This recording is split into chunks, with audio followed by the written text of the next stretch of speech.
A garden realm was pretty much the essence of what our clients wanted. It was absorbed from the narration they gave us as to what they visualized.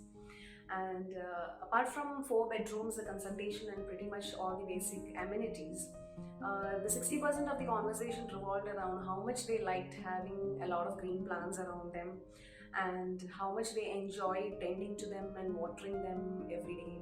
And this really connected with us. We really loved the way they related to the time they spent in the outdoors with these plants. So the clients were actually a doctor couple, one a psychiatrist and one a gynecologist, and they had 2 daughters of school-going age. And considering their hectic daily routine, we thought the gardens that inspired them so much should not be standing apart from their everyday living spaces. So we wanted it to be connected to them in a manner of, say, when they indulge in their everyday activities itself, the gardens should interact with them. So became the idea of a garden realm as a concept. So we thought of a design in which each and every space is directly connected visually or physically with the gardens of different characters, either it's exterior or interior. So the nature is always part of the people dwelling inside.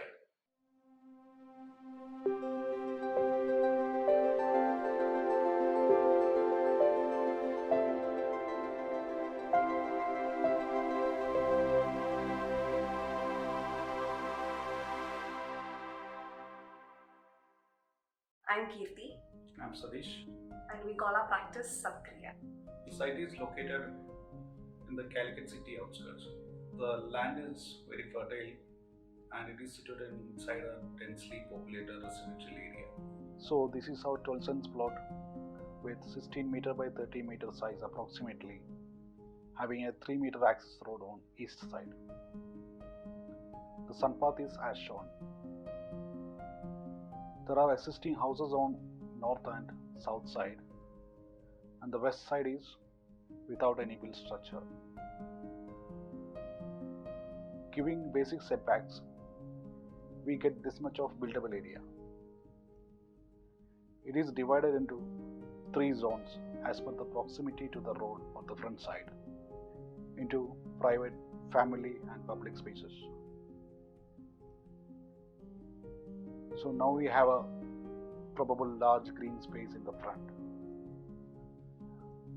We can provide cross ventilation and green spaces for these 2 zones, but it is not really possible in the family zone as it is too deep and blocked on 2 sides.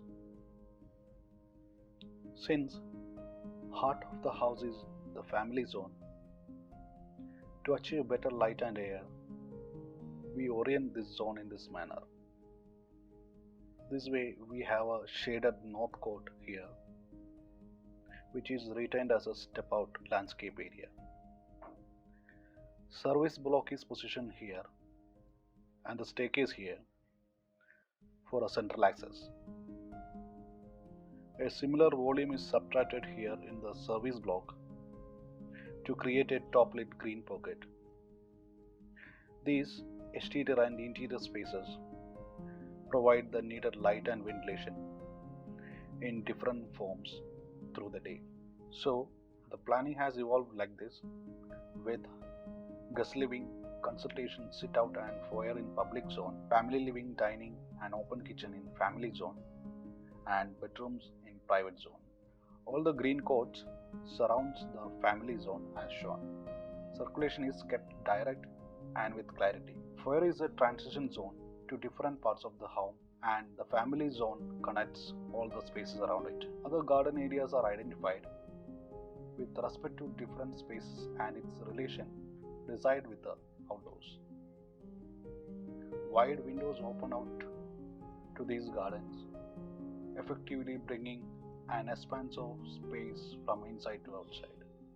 In the first floor, we have a central gathering, which is a transition space also, and it overlooks to the family space below.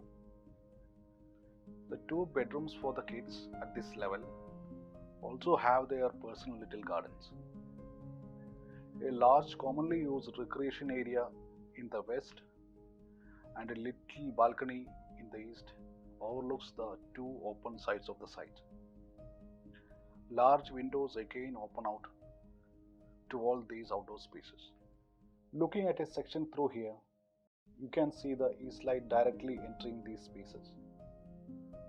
But the warmer west light deflects away by the building mast. The little gardens as shown are in between the living spaces.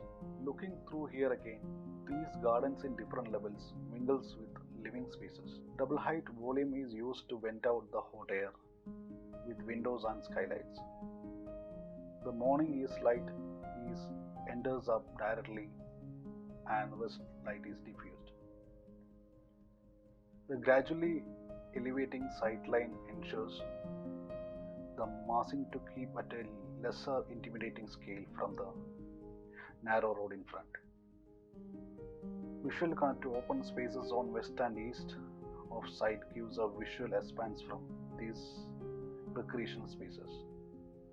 Internal connectivity through the double height space keeps the family together at all times. Different spaces have given different volumes by modulating its roof heights or ceiling heights. Like the transition spaces have low ceiling heights and living spaces have larger volume or larger roof heights, which is having more activity happening. So there is a curiosity created while moving from one space to another. So the spatial experience is defined by its volume in a big way. We have used thick clay bricks on certain walls to bring in the character.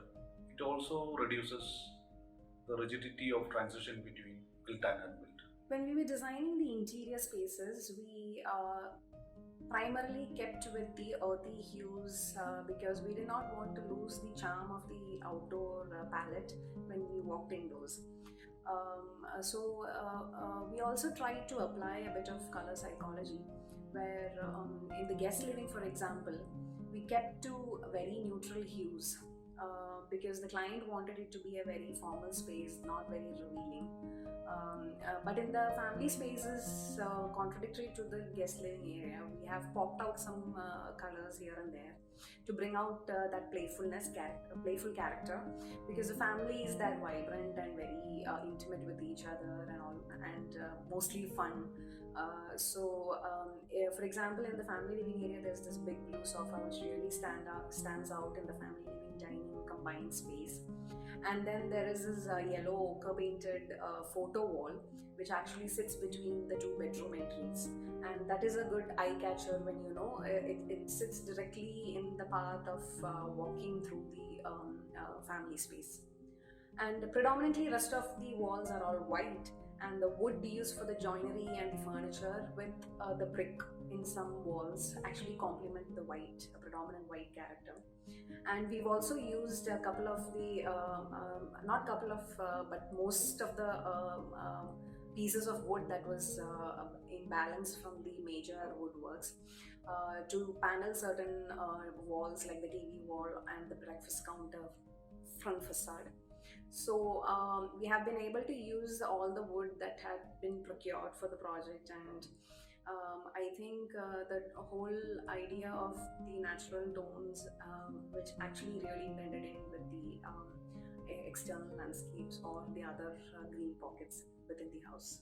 Other than the sofas, the dining set and the cots, every other furniture console was custom built to meet their specific utility requirements. And the sofas, the seaters and the cots were handpicked from different stores. We also handpicked some very interesting decor like the lotus leaf sculpture in metal and the masks, painted and not painted masks which adorn some of the walls. This actually accentuated the spaces a bit and brought in a nice crafty touch like the cherry on the top. It was a time that this project was nearing completion when we as a practice was trying to figure out where our focus should be and what is our way forward. It occurred to us that trying to follow a certain design style or even trying to aspire to be a certain defined version of selves that we can imagine today is not what really matters. What really matters is our continuous attempt in trying to be truthful. Be truthful to every aspect of design, be it site, the context, the clients, their needs, and not their wants, and being able to see the difference or understand the difference between these. The environment, and pretty much everything that surrounds the design and what it encompasses, and more importantly, being truthful to ourselves in the moment. It's not easily achieved. It's a very difficult path. You could have many deviations forced by many circumstances. One could transform and evolve. There could be different perspectives in the team itself. But the realization of a greater good, accepting that ultimately only that is worth holding on to, will keep bringing us back to our path. At least we hope it will. We are grateful to our mentors for being honest with their journeys, their many transformations in being who they are today, that helped us see this with clarity. So we put the writing on the wall, calling our practice SATKRIYA, translating to good deed. So we are always reminded of what's important.